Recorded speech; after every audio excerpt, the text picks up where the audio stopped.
Welcome to the Catholic Theology Show, sponsored in part by Annunciation Circle, a community that supports the mission of Ave Maria University through their monthly donations of $10 or more. If you'd like to support this podcast and the mission of Ave Maria, please go to avemaria.edu/donate for more information. I'm your host, Michael Dauphinais, and tonight I am happy we are actually doing a special live recording with a live audience of students and friends of the university that are here for the show. So welcome to everyone who's here tonight.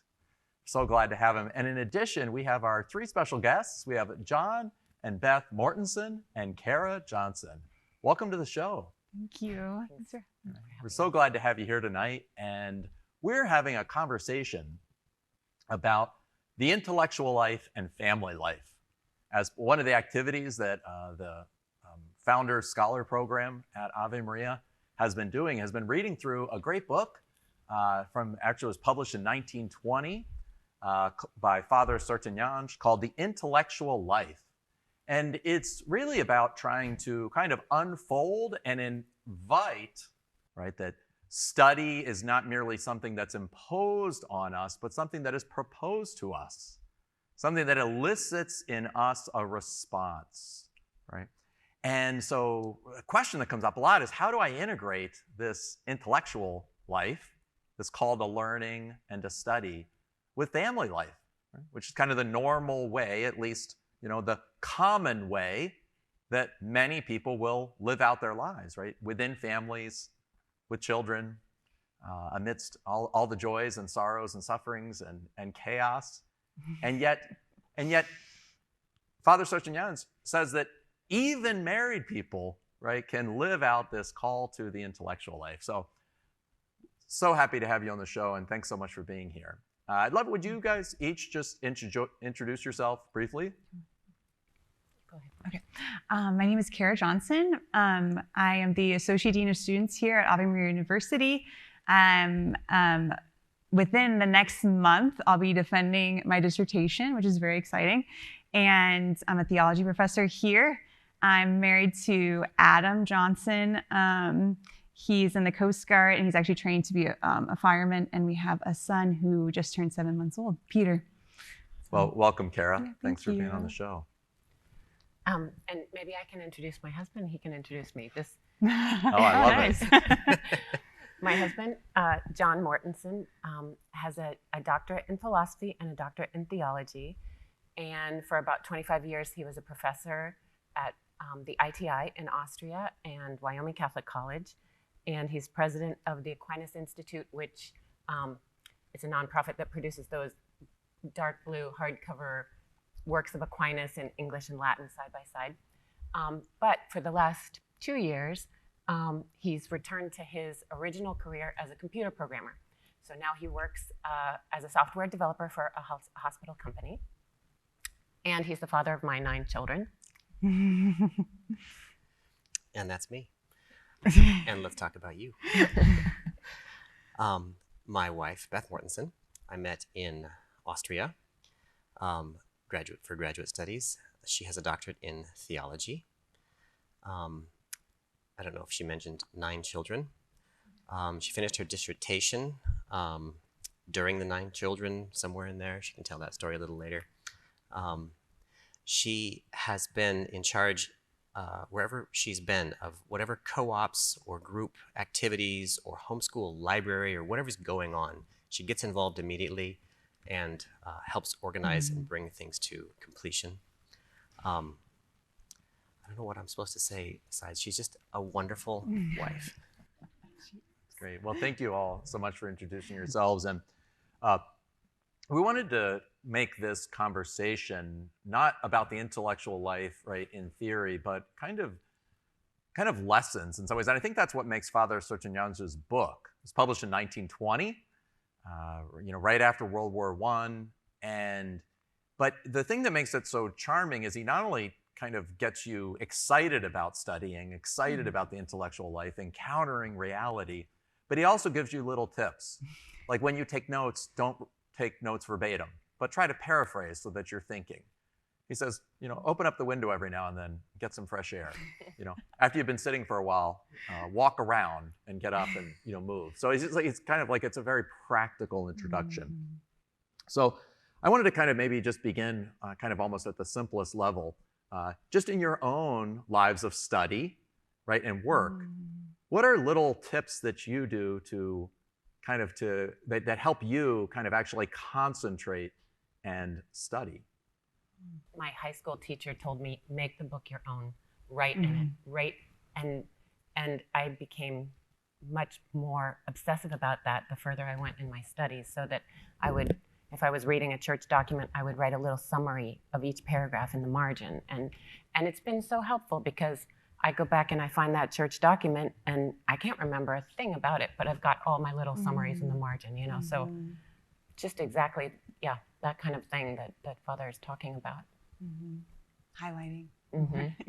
That's really helpful, and I think I just know yourself too. So for me, I'm just best in the morning. So getting up with my cup of coffee, reading, praying, that's like the best time for me. And maybe when Peter's still asleep or napping, that's when I can get my studying in. I don't do well like late at night, So that's for me. It's been read slowly and carefully, and if you start to find that you're not understanding the sentences you're reading, stop, take a break. Yeah, one thing I have also found helpful is to read is to make sure that I need to have a little quiet space, right? Nowadays, it means like I have to put the phone on do not disturb. Right? It takes me a little bit of time to enter into reading, and so I have to make sure I have at least enough time. If I don't have at least a half hour, then I can just tend to email or something. But if I really want to try to study and enter into something, I need to make sure I have a good half hour. I can settle in with a little notebook, pencil. I trash my books with underlining and writing in the margins. So I love that as well. So one of the things that Father Sertillanges suggests is he says that in many ways the life of the intellectual life is actually the life of love. He says, what is the unity of life? What unifies lives? Love. Tell me what you love, I will tell you what you are. Love is the beginning of everything in us.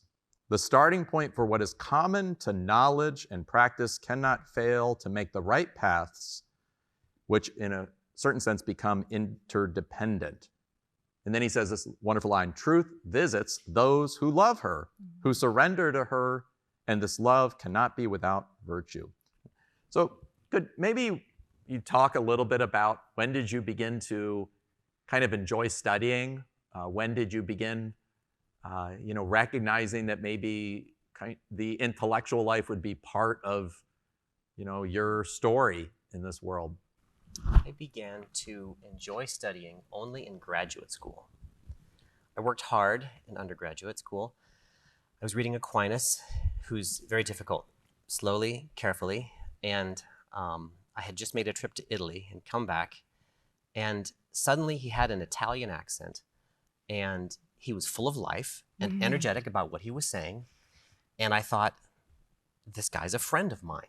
And only when I think, and I had also heard that he talked to St. Paul while he was writing on St. Paul. He spoke with the saints that he was reading. And I thought, I need to do the same thing. I mean, he's a doctor of the church.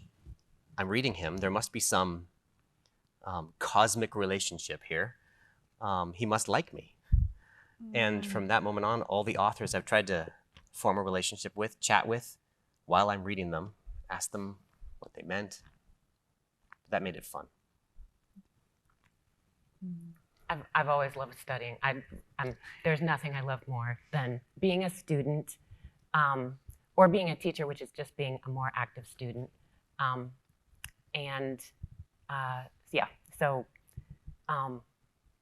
When I had my first child, I was almost finished with my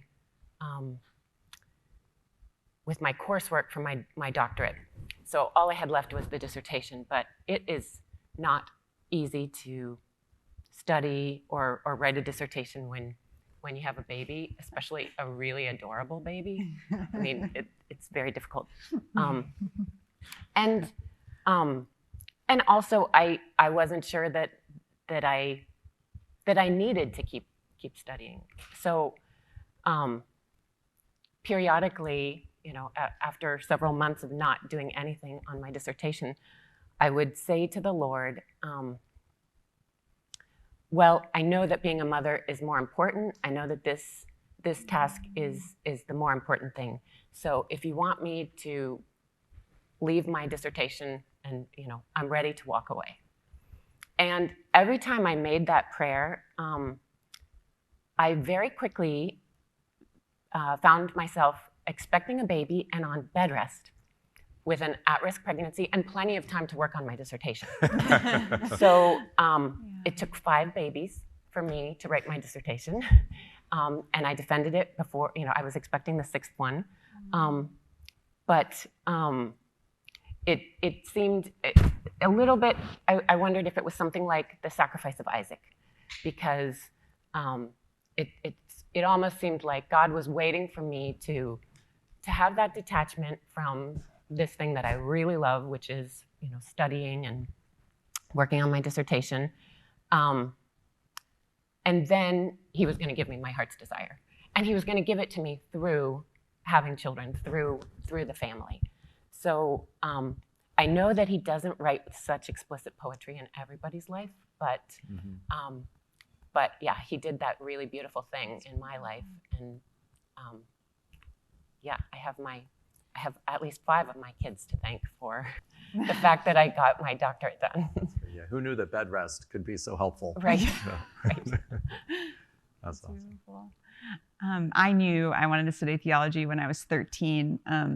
I was doing a Bible study at my parish, and I just grew to love the scriptures, and I knew I wanted to give my life to theology.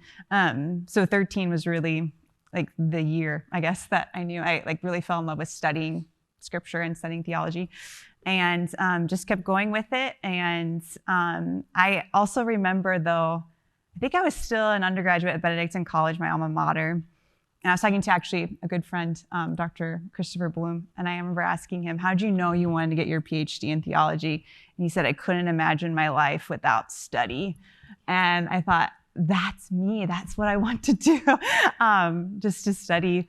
And I knew I wanted to teach. I loved being at a university life. I loved college students, and I knew I wanted to teach college students. And so I decided to get my PhD and come to Ave. Yeah, That's great. Yeah. Yeah. I will say my story is kind of a little bit different. I guess similar. I think we maybe we're later bloomers. Good masculine development just takes a little longer. And I think I was just a very chaotic youth. But thankfully I did not end up in too serious juvenile delinquency for too long. And it was really only after I came back to the faith that I began to actually recognize what study was. I don't think I'd ever studied until I was 19 or 20. I had always done the absolute minimum necessary to try to pass a test. And all of a sudden, I began to want to learn, right? But in a strange way for me, to really want to learn, ironically, I think I first fell in love with my wife, or my girlfriend at the time, and then soon fell in love with God. Mm-hmm. And that gave me the motivation to really ponder these realities. Looking back, I think I was somewhat always interested in questions. So I do see that. But to harness that into a discipline, it took kind of the love of a woman and the love of God, right? That to begin to actually help me to grow up, right? So that was a beautiful thing. Now, you did mention children in a lot of different ways. Now, one of the things that Sertillanges mentions in this intellectual life is in some ways, right, as he puts it, right, children are in a way an encumbrance to learning. He's certainly writing this, including married people, but he's also writing this for clerics, for religious, for priests. And so, those who are priests, can you really dedicate yourself to the intellectual life? But he also, and he mentions that this is, that in a way, like distractions can also dissipate us from learning. But he has this beautiful line, right? I just want to read it here. Children complicate life, but so sweetly that they should serve to give the worker fresh courage rather than lessen his resources. He goes on a little bit farther. He says, they may tease and tax you, but they hearten you just as much, and perhaps more. They can heighten your inspiration by mingling joy with it. They give you a love-lit reflection of nature and of man, and thus defend you against the abstract. And this is my favorite quote from him, or my favorite line about this. They bring you back to the real, about which their questioning eyes are waiting for an exact commentary from you. So what would you say about this idea that children bring you back to the real? How have you, are there any times where you've seen that happen in your own life of study? I definitely have, in the sense, like my dissertation's on submission of wives to their husbands, and of course that brings in, the whole family life and children. And so I guess through being married and having kids, that whole like speculative, maybe my speculative thought and my work on that was like bringing it incarnate, I guess, like in family life, and seeing like the joys and the sufferings and how it can really be a source of holiness, or it really is a path to God, if you allow it, if you allow it to purge you of your selfishness, and so I've really have seen that, I guess, with my husband Adam and my son Peter too. When you have to explain something to a child for the first time, like, why does Father do this during Mass? Something like that, and it causes you to sort of stop and go back to the beginning of things, go back to the beginning of what you know or what you think you know, and try to put it in really simple language. It's a great exercise in study for me too. I kind of saw it as, maybe this is a difference. St. Paul says, wives, obey your husbands, but he says, husbands, love your wives, as if that's something they need to work on. They need to be told explicitly to do that, because of the male development thing, probably. But I read that Aquinas said that religious life is a school for the perfection and charity. And when we read that in graduate school, my wife and I looked at each other and said, you know what? Married life is a preschool for the perfection and charity, because you shouldn't be studying unless you're in love. And you can't grow in love unless you've been called to somehow some community, some friendship that will exercise you in loving. And that has, for me, been the biggest thing for my study, is that I have a family that teaches me how to love. First a wife, and then a child. And each of these are different kinds of love: a baby girl, a baby boy, siblings loving each other, me being in the middle of that.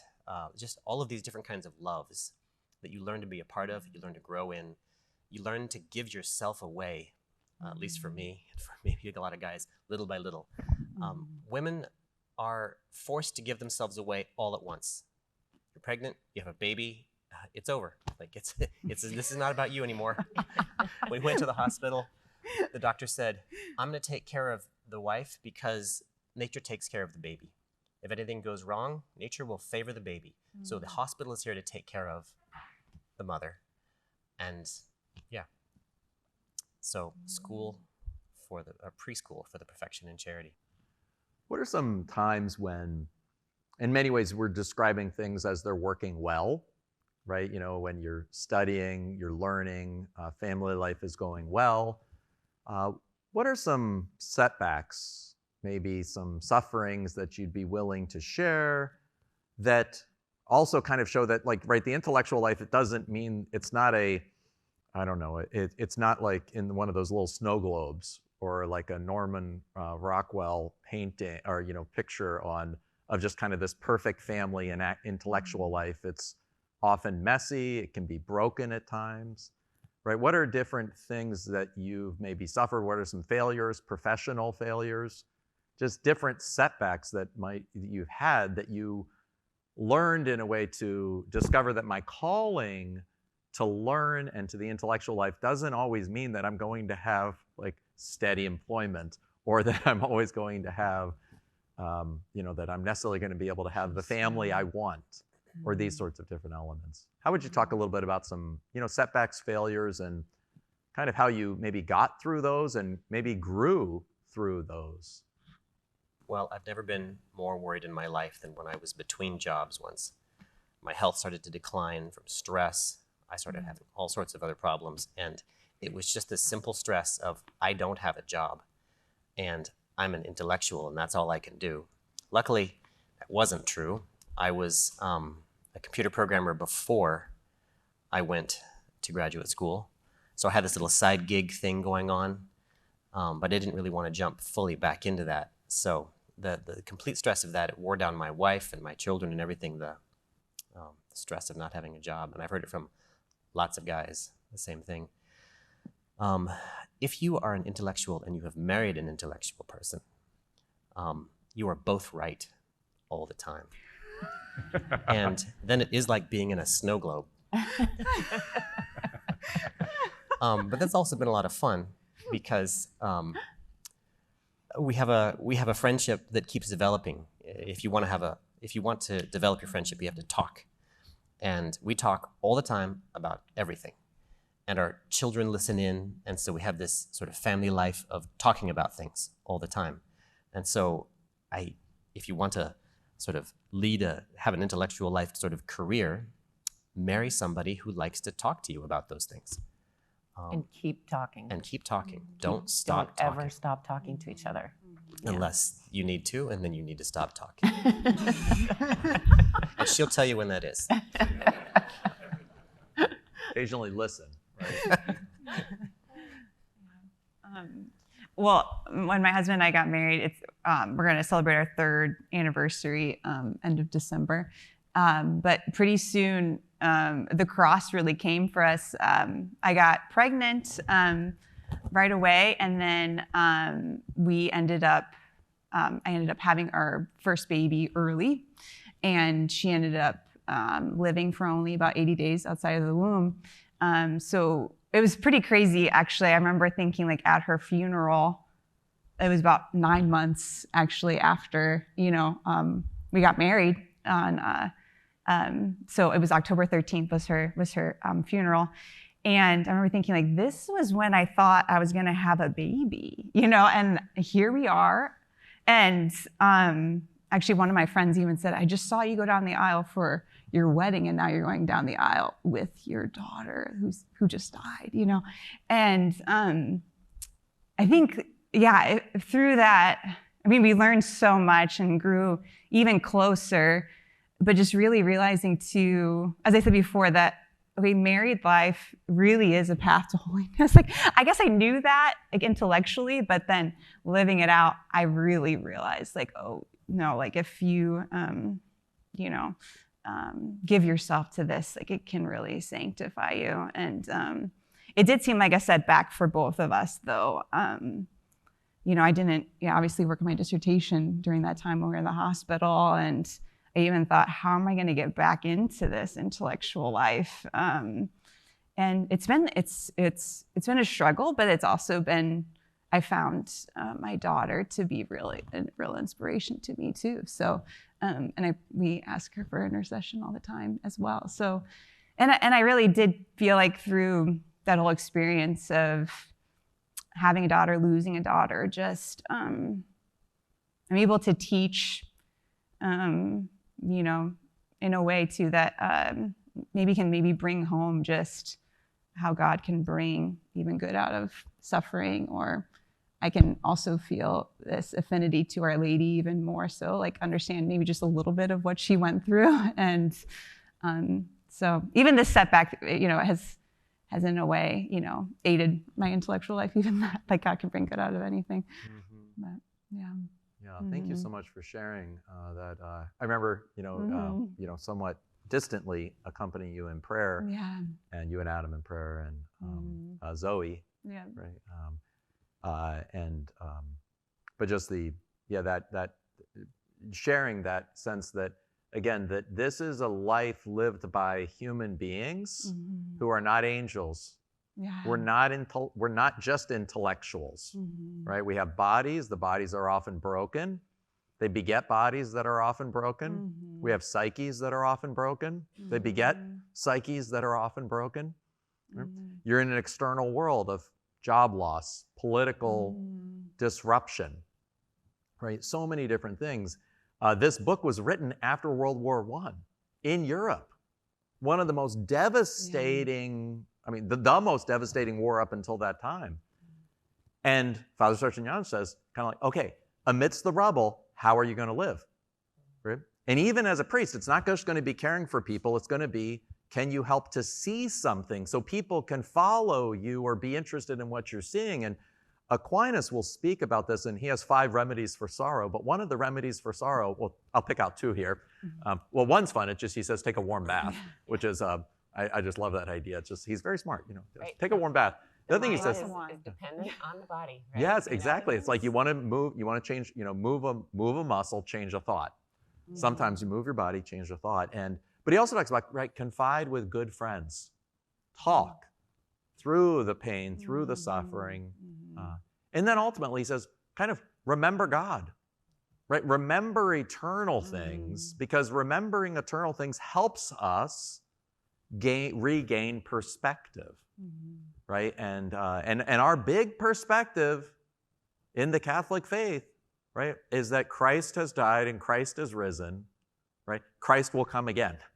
That is the big perspective, is that we're not going to be able, by our intellectual life, to kind of create a theoretical solution to life.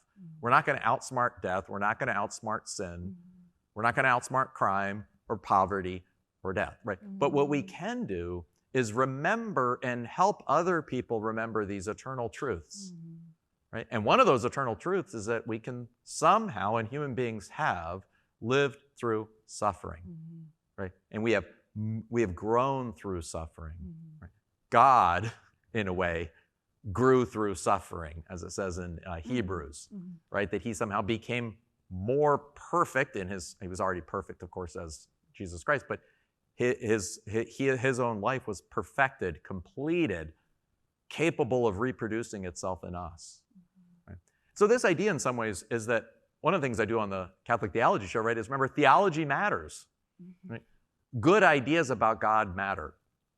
Like there's a quote from John Wayne, a Western actor from the 20th century, but he said, life is hard and it's harder if you're stupid, right? And I try to remember that life is hard and it's harder if you have what I would call kind of foolish or silly ideas about God and yourself and about others.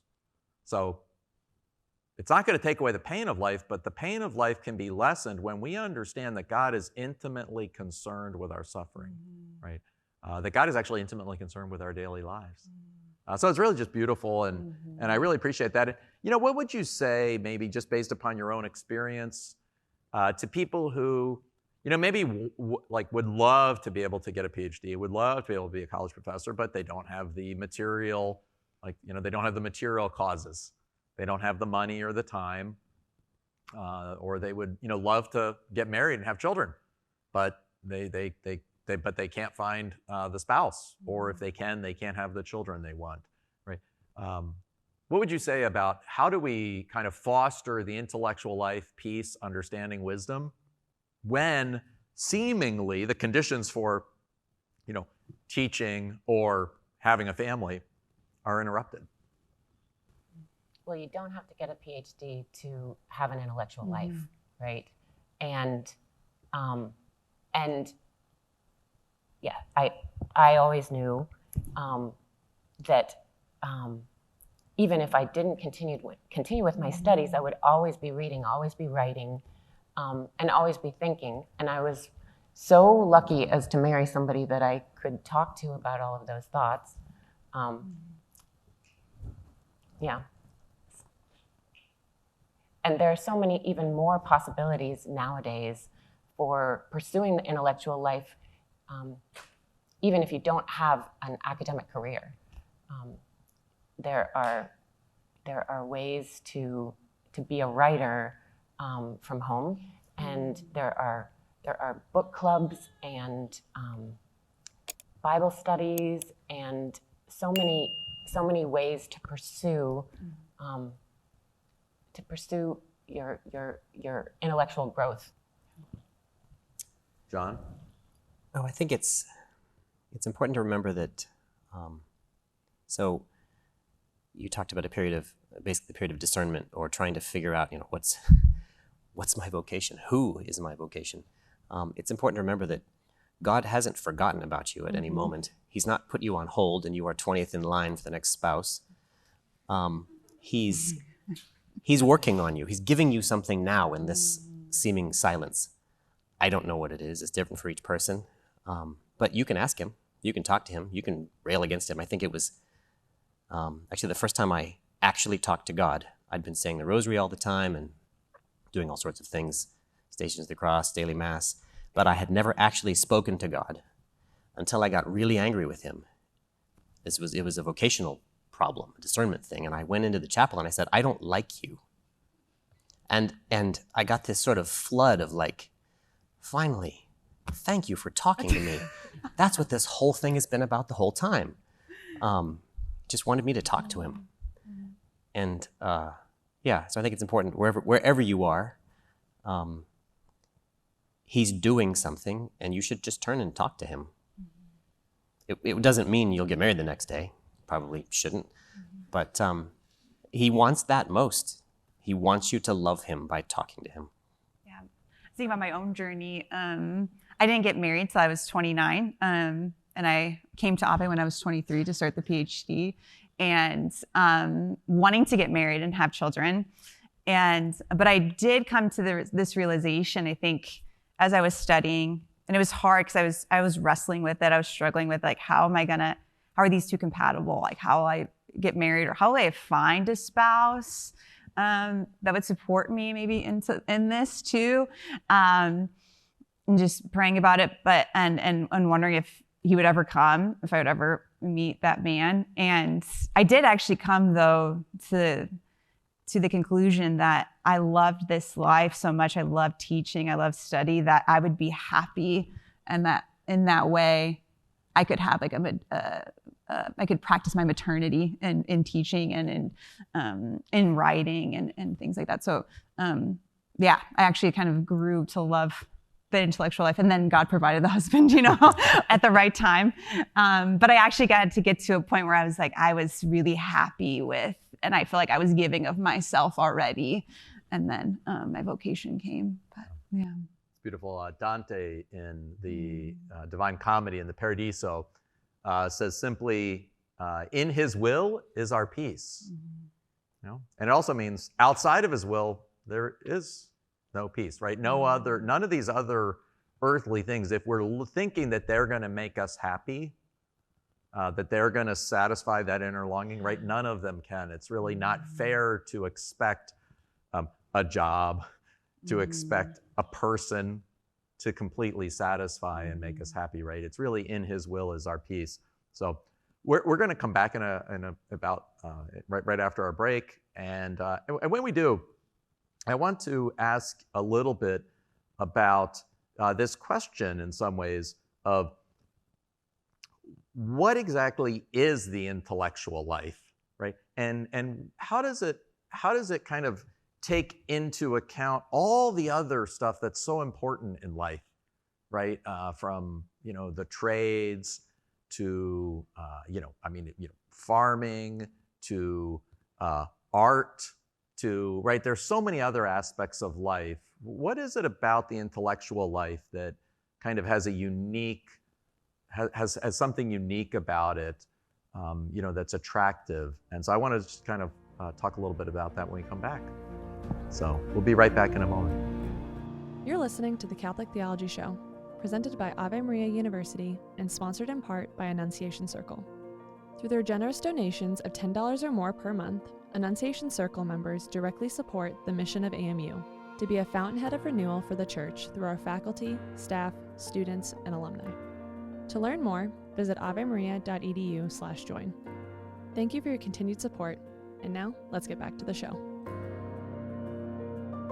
We've been discussing the intellectual life and family life, especially based in some ways upon a book by Father Sertillanges from 1920 called The Intellectual Life, which we've been having some of our sophomores at Ave Maria University read and discuss with some of our doctoral students. And so as we've been looking at this idea of the intellectual life, I want to kind of situate the intellectual life within the human life, right? Which is not just family, but work.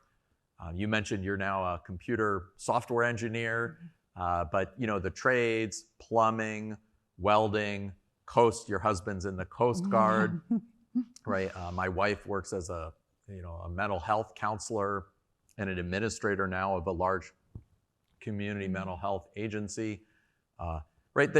There's so many other things we also think are very important in life. Life of the arts, right? Just so many different things. So what is it about the intellectual life that has a kind of centrality, and how does it maybe change the way we take up these other aspects of our lives, the other work that we do, the other work that maybe family members or friends or other children take up? Yeah, I started out as a computer programmer and felt like I was only part of a person, only thinking about very technical things all the time. So I decided to go study theology and philosophy in order to sort of fill out that other half. I didn't think I'd be a teacher. I didn't have any aspirations in academia at all. I just thought I really need to become a whole person, and I want to learn how to pray. So theology it is.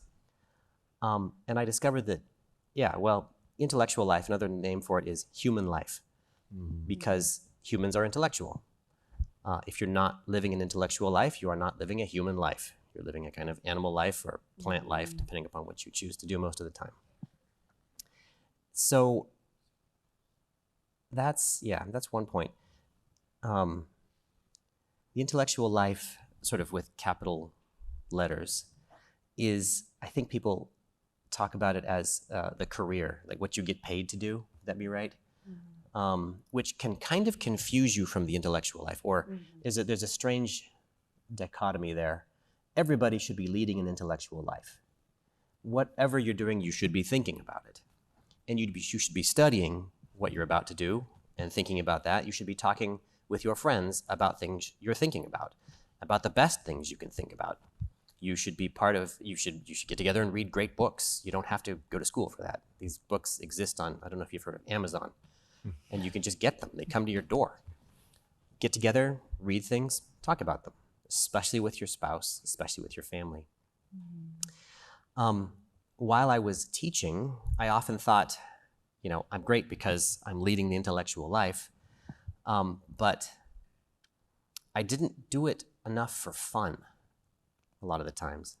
I did it because I had to get through this and that and that. It was fun interacting with particular students and working with them on their ideas. But when I had to do it as work, it wasn't as much fun. Maybe that was just me. But no, I tell some students when people say they want to get a PhD or something, I said, do you love learning? I said, if you love learning, then you're called to learn, and that's your vocation, right? Most people, in some ways you can follow your passion, but another thing to do is to protect your passion.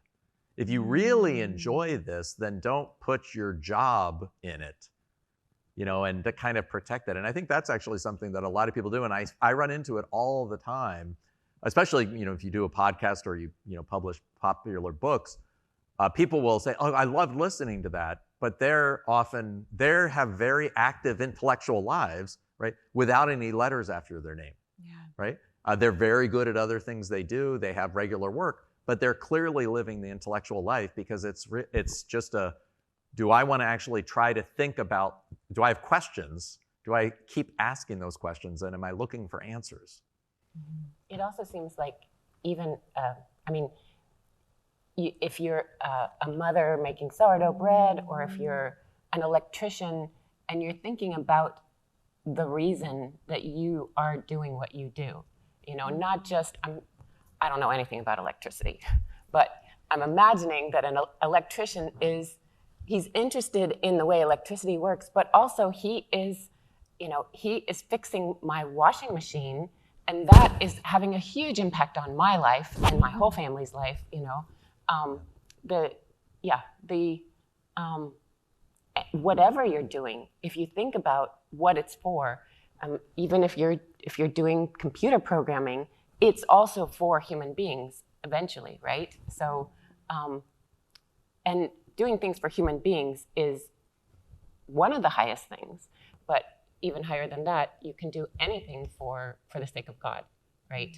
If you are thinking about it, you can be sweeping the streets for the love of God, and that becomes an intellectual action.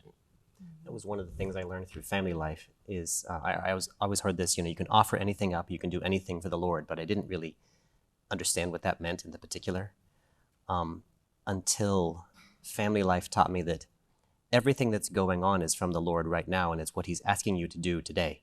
If you go to a monastery, you have to get up all hours of the night, but they're set hours. They tell you what they are beforehand, and they give you a little schedule, and you follow it. Here's when you eat, here's when you go to sleep, here's when you wake up. They don't give you that schedule when you do family life. They give you the babies, the little alarm clocks, and then they tell you when to wake up when they want to. And so you're sort of thrown into this divine providence in the moment. Right here, right now, here's what I want, here's what I'm telling you to do it. And you do it less because you thought of it and more because he thought of it. Yeah, maybe think too of, you know, with pursuing this intellectual life as a female, as a woman who is a mother and a wife. I guess I've come to realize that those two are not opposed to each other either. That I realized with studying, especially with several men. I was the only female in my class. There was a couple other women, but it was we were very few. But I realized too, with studying with other men, that they were doing this for a career, for a job, and I was doing it for leisure. Like I was doing it because I loved it, and that I probably wouldn't have to provide for a family with it. Hopefully not, right? I mean, maybe I have to provide for myself, but that like as pursuing these studies as a woman, sometimes maybe women would think like, oh, I can't do that because I want to be a stay-at-home mom. But no, you really can. And actually it will make your life richer at home. You know, if you're, making the sourdough bread, you can listen to an audiobook, or be thinking of lots of things as you're doing it as well. And it can really deepen your life too. Yeah, and so I think it's one of those that in recognizing that in some ways we're human beings. As human beings, we naturally ask questions, right? I have a 2.5-year-old granddaughter who's living with us for a little bit, and she's always, why, right? Like, why, why are we taking the van? Well, because we're going here. Why are we going there? It's everything's why, and just like because we're going. I finally learned the only answer is the present one. Why are we taking the van? Because we're taking the van. Okay, like that makes sense. Like we're always trying to add these other reasons, but it's like, why are we doing this? Because this is happening, right? It's like we're always asking God, why, but it's like kind of God just saying this is happening. But our ability to ask why is really for the sake of wonder. And in that sense, right, it's I was flying the other day and I happened to, sit next to somebody who she runs a horse farm. And so I got talking to her about, talk to me about, doesn't look like an intellectual activity, but I asked her about, how do you do it? What do you do? What are you trying to achieve? And she knows a ton, and she's exercising in a very intellectual way of thinking about this and using it to help people find recovery, do equine therapy, but also just learn to experience the world as God created it. Right? And so you can begin to see kind of that we can kind of approach everything we do, I think, in this intellectual way. And then if we're doing that, then one of the fun things is to get to do that with a broader range of people, right? Including those who are dead, right? And so one of the fun things is to get to read old books by people that have actually discovered things through their own hard lives, right? A lot of the people's books we read often suffered a lot, either, the pagans or the Christians. And so I think that sense of just kind of like expanding our scope of friendship, but that idea that it doesn't mean like it's a better conversation because you talked about Aquinas than if you talk about, plants or, or I don't know, canoeing. It's like, can we bring at least a genuine interest in learning about reality and learning what that aspect of reality that we can only see because another person sees it, right? There's this aspect that conversation becomes more wholesome and winsome when it is oriented around trying to see and discover the truth about the world, right? This reality, and that recognizing like, oh, the other person's going to help me to see things, and I get to see other things about the other person. When it's in community, you get so much more. Yeah, and children are really good at that too. And like just with even my son Peter at 7 months, just discovering things. I'm like, yeah, you're right. That is really cool.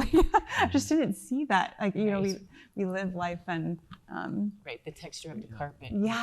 Or something like so neat. Yeah.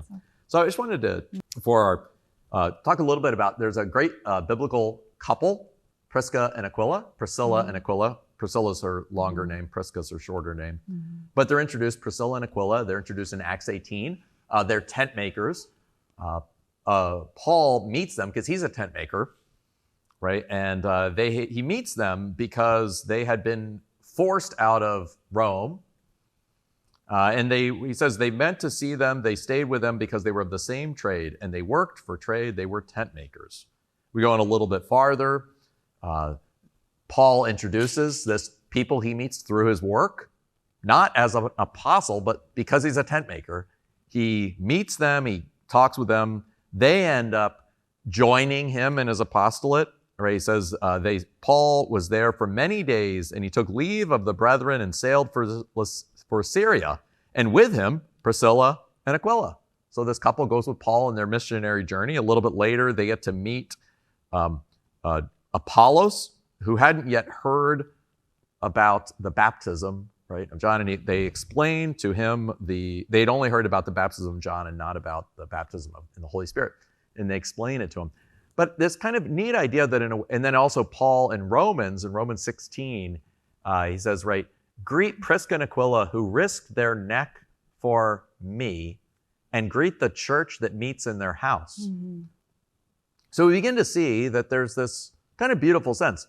Priscilla and Aquila, right? They serve the church. They're not just like tent makers. They kind of like little entrepreneurs. They have a tent making company, enough that it allows them to support a house. Their house is large enough that the church meets in their house. So they serve the church. They go on missionary journeys with Paul. They serve the church. But they also clearly have this kind of study. They understand the Old Testament, and then they come to understand like not even like just Jesus Christ as the New Testament, right? And then they teach others, all the while running a business. And presumably not just running a business, but but probably knowing how to make tents. So I always find this very helpful, and I always encourage students to, if you love learning and you love teaching, do that, and also find a nice tent making company, right? It's great to have a little bit of a dual. You just don't know what life's going to throw at you, and having a handful of skills and abilities can be very refreshing. But I live with Priscilla and Aquila. And so I just wanted to kind of see, maybe are there times where you've seen some of that aspect of Priscilla and Aquila, this serving the church, studying, having the skill of tent making, and then running companies, running a tent making little business. I love that they're such partners. They're always mentioned, the two of them. It's not like Aquila's house and Aquila's business, but it's both of them. Yeah. And that's definitely the kind of partnership that we've enjoyed. Although I can't do any of the things that my husband can do except read. Well, my husband is, not maybe what we term like an intellectual, capital I, but very smart. And he went to seminary for 4 years, so studied theology and philosophy, so we can have those conversations.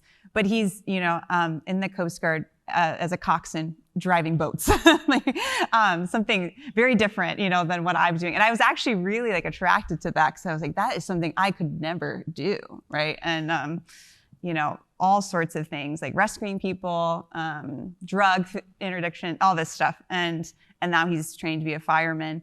And but I just find his work still really interesting, and what he brings to our family. He helps ground us too, in the concrete as well. And so in that way, it's a good blend for us as well. But I actually was very, the story of Priscilla and Aquila really inspired me. Actually, even in high school, I was studying them a lot. And I loved too how she is actually the one who takes Apollos to the side and actually teaches him. And it was actually her. And I thought that was always really interesting. And it's interesting too that they're always mentioned together, but sometimes she's mentioned first, which is kind of unheard of too. So they just had a really beautiful partnership with St. Paul and his mission. So we did get a couple questions from some students in preparation for this. I just wanted to ask one or two. And so, what would you say, and this actually in some ways fits with the book as well. The book talks about, Aquinas has a letter to Brother John about how to study. He gives 16 counsels. 7 of the counsels have to do with finding time alone. Don't go to the common room. Don't go to this. Don't chat, right? This element. And he even says, we really need to find solitude. We need to find solitude. We need to be able to be alone with ourselves in order to study and learn. And so, one of the students was asking, just seems like even everybody is so kind of focused on being together, on being social, and on being busy. And so it can seem hard to press the pause button, to rest, to find leisure. Are there particular ways that you found solitude, that you found leisure? Well, I thought I was going to have to disagree with St. Thomas there, because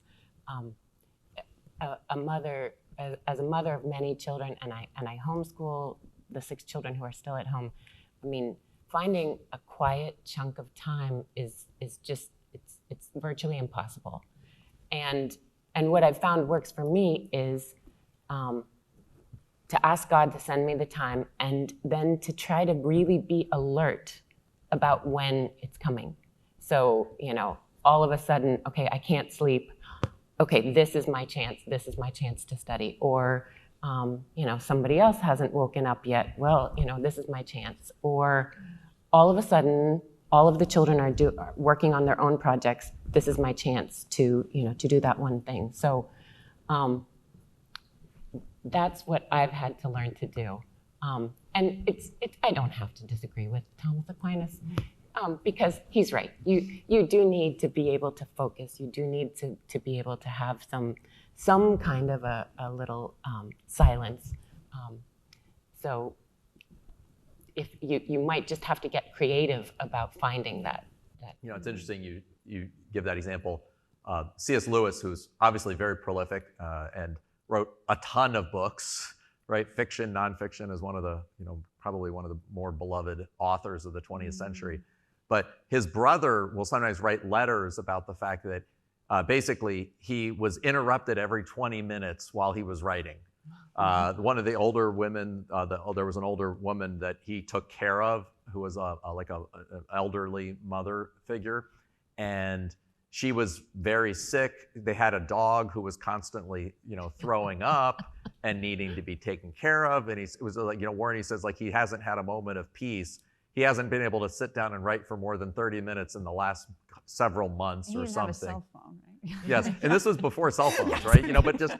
But that idea, you kind of imagine, you realize, well, what did he do? Well, he just sat down and he wrote, and then he had to get up and do something, and then he sat down and he wrote, and then he had to get up and do something, and then he sat down and he wrote, and you realize, oh, it's like I often create all these obstacles. If only I can get my external life in order, then I'll begin to do this. But instead of kind of saying, no, right here, right now, maybe I could begin to pray today. Maybe I could begin to study today. Maybe I could read a page. Like, I don't have to read a book, read a page a day. It's Just never grab perfect, that pocket of time. So we just Yeah. find that little, it's squeezing that. And so I love that kind of very, very homely example, but it's really kind of mystical. It's magical in some ways to think that in the midst of that, you can kind of then, wait a second, there's no reason not to do whatever I want to do with this time. You know, that's great. Yeah. What are some other instances maybe you've seen that? Yeah, I do think the phone, like just putting away my phone, I turn off my notifications completely. I close my email, you know, so that, you know, I can just get away from work too and just focus on studying. That has really helped. I think too, if you're single now and like at college, like start, you know, if you can, just like praying more, like developing those habits now, so that when you get married, you have those habits and you can find the solitude, you know. Yeah, the habit really is listening for when that moment is. He'll tug on you and say, now you have 5 minutes to read or pray. And if you don't take it, then you don't have those 5 minutes. You just lose it. And it's easy sometimes to just go to the phone when you have those few minutes instead. You just like should pray See or if anything read interesting is happening on the internet. Yeah, exactly. And when we were in graduate school, we started going to daily mass every day. And then when we started having children, it was harder and harder to go to daily mass. And I remember every autumn thinking, okay, this is going to be the year that I can no longer go to daily mass, like with the kids. But we had this habit, this strong habit, and we've been blessed to live in places where there were a lot of options for daily mass. And so more often than not, we've been able to keep going to daily mass with our kids because of that habit we formed when we didn't have any kids, when we were not even married. You know, one thing I think is always helpful for, you know, audience or, you know, listeners or viewers is to always, I would always say, kind of like find what in these experiences or people, what they're teaching, what is it with which we can identify, right? And avoid comparing. I feel like there's a tendency when we talk about family life, intellectual life, to kind of perhaps have imposter syndrome. Oh, I'm not as smart as these people, or to have kind of envy. Oh, I want to have that. That's what I want, and I don't have it, so my life is miserable. But I think in that idea of recognize, wait a second, we're all on kind of a journey together, and we can't really compare each other because each human being is an infinite mystery, and you can't compare infinites, really, right? You know, so this idea, I think, of recognizing, and how can I today begin this journey wherever I am, right? You know, whether or not it's I'm in my work as a Coast Guard, a servant. What do they call them? Or if you work in the Coast Guard, Coastie. I don't know. Coastie. Apparently. Okay. Well, anyway, so, but I think it's really important to have that sense, and to have that sense of that, and I think the other thing that's nice that I really appreciate your sharing is this idea that, like, the intellectual life is really just kind of asking questions and seeking them. And yes, the more we do that, the more we're going to sometimes get to more fundamental questions. So we're going to have to ask questions about God, about the nature of the universe, right? You know, Father Sertillanges will talk about that ultimately, right? The church proposes Thomism as an arc of salvation. That if you really want to try to think through the mysteries of the universe, yourself and God and others, right? Thomas kind of summarizes scriptures and the fathers in a way that anchors us. But whatever we're doing, we can always kind of recover a sense of wonder, right? That there's always this aspect, and recognize that in each person we meet, like each person we meet has learned a lot in their own experience. And sometimes asking them questions, helping them to discover them, again, helps us to kind of live the intellectual life each day. And then I think with that, say, okay, wait a second, how can I grow here? So are there any final, we're running up at the end of our time. Is there maybe a final word you'd like to share on just your own, your own last word on what you might want to say to somebody who is interested in, this kind of trying to combine the intellectual life and family life, especially many college students who are kind of, maybe have, are trying to kind of think about, what do they want to do? How do they want to organize their lives? How do they want to schedule and plan? Well, this is maybe just kind of crazy, but we made decisions based on what we thought would be fun to do next. We didn't have this, we're going to get doctorates and we're going to do this, we're going to have 9 kids. It was more, well, should we go on to the next degree? This is kind of fun. So we did the next degree. Well, next degree is doctorate, and that's in Rome. That sounds like a lot of fun.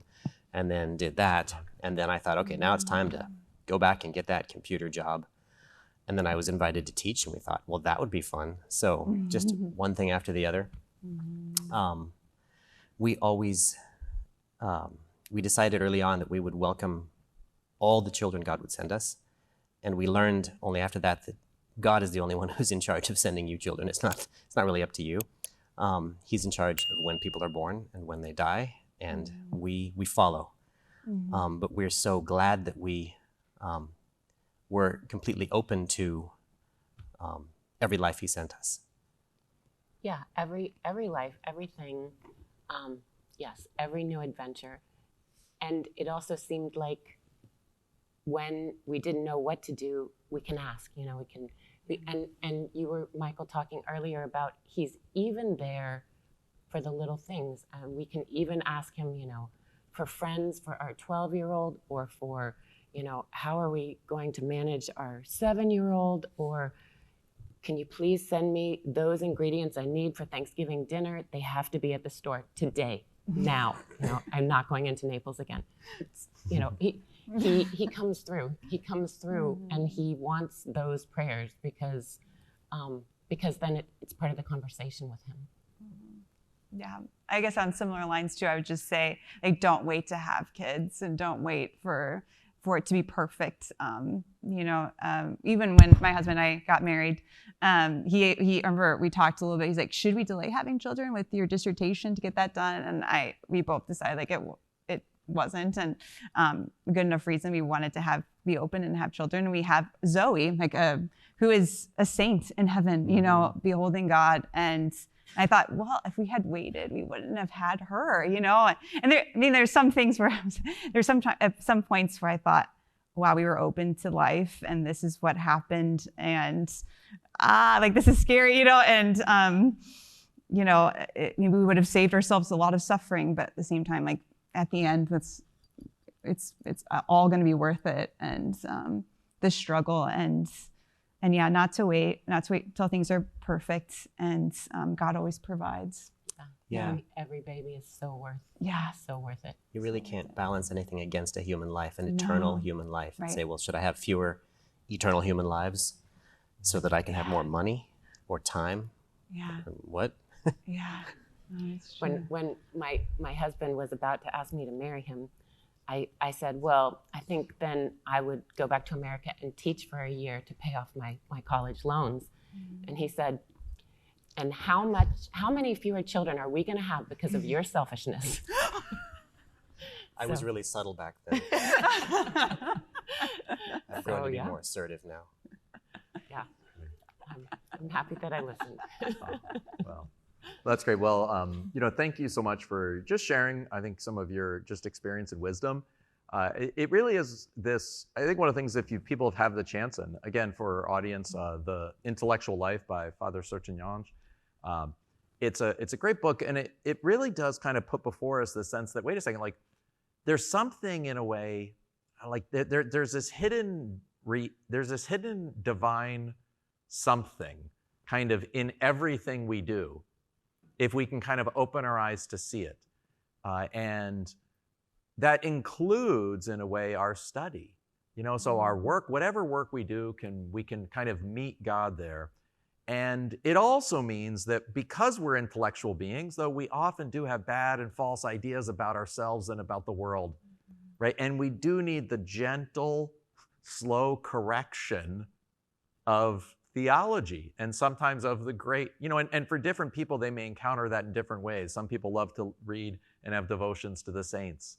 Some people love to read and study scripture. Some people, right, love to, read the great books or the writings of the church fathers. Everybody's going to have different ways of doing it. But I really think this idea of just recognizing, the beauty of the intellectual life is, and Father Sertillanges, the last point I wanted to just mention with this, he mentions is, the more we study, the more we wonder, right? studying is not the end of mystery. It's actually the kind of unfolding and unveiling of the mystery. Just like the mystery of the human person, the more we know about the person, the more kind of wonderful they seem, the more mysterious they are in a way, and the same with God and the same with the world. So I really would just encourage people to have that sense of wonder, and don't think, oh, I'm not an intellectual, right? In a certain sense, discover the kind of almost like the intellectual you already are and begin to foster that. And then maybe in different ways, each of us can obviously take up a little bit more of a call to study and a call to prayer, a call to wonder. So thanks so much for being on the show today. Thank you, Michael. Excellent. And thanks so much for joining us on the Catholic Theology Show. And thanks to all our live guests in the audience this evening. Thank you. Thank you so much for watching. If you enjoyed today's episode, please hit the like button and subscribe to the Catholic Theology Show. Thanks, and God bless.